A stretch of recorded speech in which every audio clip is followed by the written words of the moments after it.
Hello, this is Michael Armentrout. I'm Regional Marketing Manager with Infineon for the Americas, and this is part one of a three-part series of training videos that we've put together on demystifying security.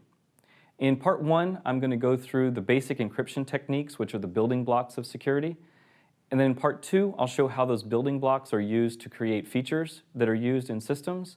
And in part three, we'll talk about how those building blocks and features are all put together for the specific use cases that protect the systems. I'm not going to spend a lot of time on details of Infineon products, but what I will do is go through the general overview of security techniques and how these are applied, and then how our products fit in with that.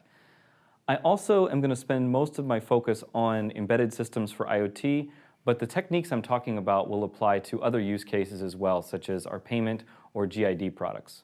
So to start with, encryption is basically just encoding or decoding, taking some bit of data, manipulating it with an algorithm and keys that are shared between two parties. And for good security, you have to ensure confidentiality, integrity, and availability of the data, which means that the parties that should have access to the data have access to it when they need it. Those that should not be seeing the data cannot see, change, or stop the data from flowing. Another important thing is that good security uses proven techniques. Now, a lot of people who are new to security will try to implement security on their own and say, well, I can put in place some technique that only I know about, and so they implement security through obscurity. And this has been proven multiple times to not be effective, because what happens is inevitably those techniques are broken, and then you have a technique that has not been vetted out by the industry and not been proven to be successful. What's far more effective is that you use proven techniques that are known to both security experts and to hackers, that have been known for a while and yet have not been broken yet. So the three main types of encryption that we'll talk about are symmetric encryption, which use the same key on both sides of the communication; asymmetric encryption, which uses two different keys which are mathematically linked such that one can decrypt what the other encrypts; and hashing algorithms. So if we look at symmetric encryption, there's two types of symmetric encryption that you're likely to come across. One is Digital Encryption Standard, or DES. Now, this is an older technique that was first developed in the 70s, and it uses a fairly small key length and is really considered not to be secure today. What you will see is a variant of this, which is called triple DES. This is essentially going through the DES encryption 3 times in a row, usually using separate keys, and so this is sometimes used in legacy systems such as payment systems. What's more common in IoT systems is AES, and so this is really the standard of symmetric encryption used in most embedded systems today. For both of these, you have very straightforward encryption techniques. This is the most straightforward method of encryption, and the key lengths are fairly small, therefore you get a very fast performance. And so this is a very good encryption technique to use if you're trying to encrypt large amounts of data in a short period of time. The downside of symmetric encryption is that the keys have to be secured on both sides. Therefore, you have a security problem. You also have a problem of being able to transfer those keys from one device to another. Before we get into how to solve the problem of key transfer, I'll go a little bit deeper into symmetric encryption and looking at two types of modes that you may see.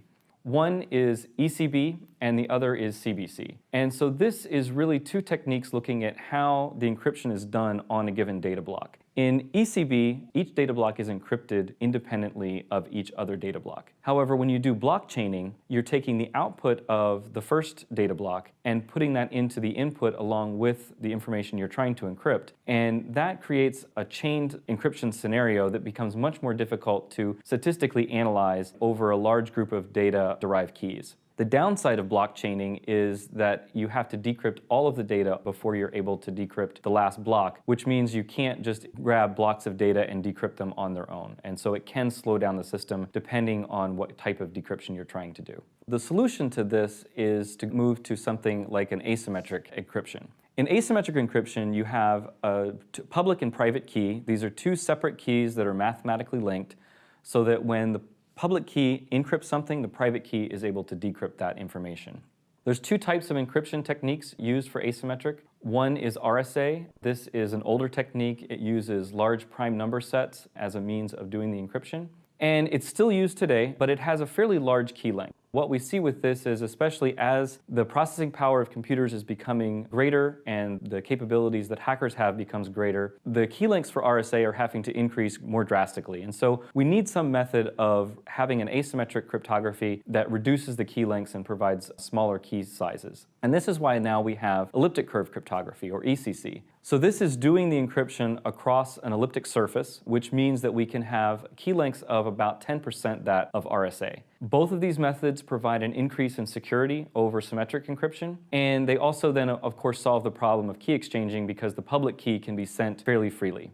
The downside is, because these are more complicated, they do take a lot longer in terms of actually processing the encryption. And so these are more important to use if you're looking for something that is high security, encrypting small amounts of data. This is used a lot in authentication, also secure key exchanges, and secure updates.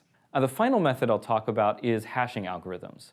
So hashing algorithms are one-way digests of information that you're taking a block of data, you're manipulating it through an algorithm, and you're coming out with a very small digest of data at the end. The characteristic of this is that every time you process that input, you get the same digest. What you cannot do is take the digest and recreate the input data. There is a variant of this, which is a CipherMac, and this takes that same algorithm but uses a key to create that digest so that only somebody with that key is able to create that specific digest. The most common form of hashing is SHA methods, and the big benefit here is it's a very fast method, but also you end up with a very small amount of data, and so this is a perfect solution if you're trying to have a reference to compare against, which used with secure boot, platform integrity, and secure update systems. So overall, these three techniques, we have asymmetric, which is a very good system used for when you need high security over a small amount of data and you need key exchanging. Symmetric, which is perfect for encrypting large amounts of data that have to be sent and then decrypted. And hashing algorithms, which are great if you need to have a very small digest of data and used as a reference point.